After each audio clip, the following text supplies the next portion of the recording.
عليكم، كي دايرين؟ لاباس عليكم؟ مزيان؟ توحشتكم. كي بقيتو مع التحركات ديال العواشر. مازلت مستمره معكم مشاهدي الاعزاء في شهيوات رمضان.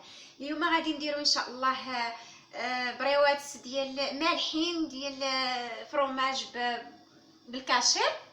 خلاص الورقه كيف ما كتشوفوا معايا كنقطعوها بحال اللي كنقطعوا بريوات ديال اللوز. الكاشير حار على حسب الذوق، بغيتو ديروا كاشير حلو، بغيتو ديروا غير الفرomاج بوحدو. بالنسبه لي انايا كندير الفرomاج مع الكاشير كيعجبني بزاف.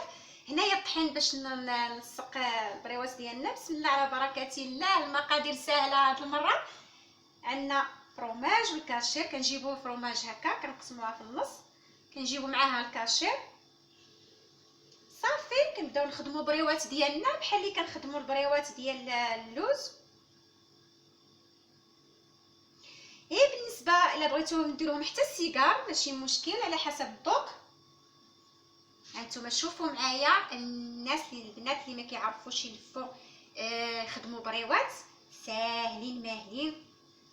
كيبقى على حسب التقطاع ديال الورقه راه مهمه تقطع مزيانه، تقطع يعني معاوطه صافي. وكنديروا لهم هكذا كما كتشوفوا. انا كنخدم وانا كنمسح يدي من الطحين الا كنا غادي نصاوبوهم ديك الساعات، ولا بغيتو مثلا حتى تساليو عاد تفينيو مرحبا، يعني على حسب الخدمه. نتوما شوفوا معايا كيف كنحط النص ديال الفرomاج، كنحط عليهم الكاشير. هذا بالنسبه للوليدات غادي يحماقوا عليها بزاف وتشجعوهم. بحال دابا هكا يصوموا 27 ويصوموا 15 ونهار الاول قولوا لهم غنعطيكم بريوات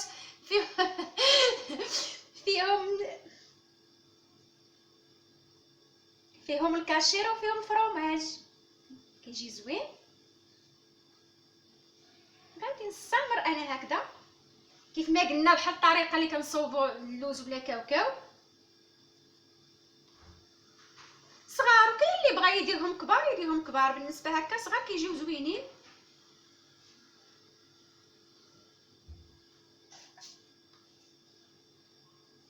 الورقه ديالنا دائما الحرشه لداخل، الجهه اللي حرشه لداخل والجهه اللي طبعه لبرا باش ما كتلصقناش في اللوحه اللي كنصوبوا عليها. وفي نفس الوقت حتى في القلي ملي كنجيو نقليو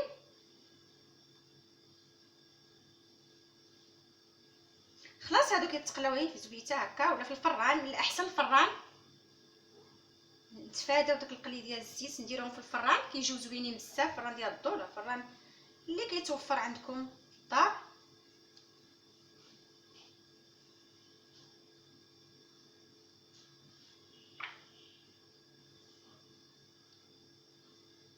انا غادي نستمر هكا لا نسالي البريوات ديالي ان شاء الله ونعاودو نتلاقاو.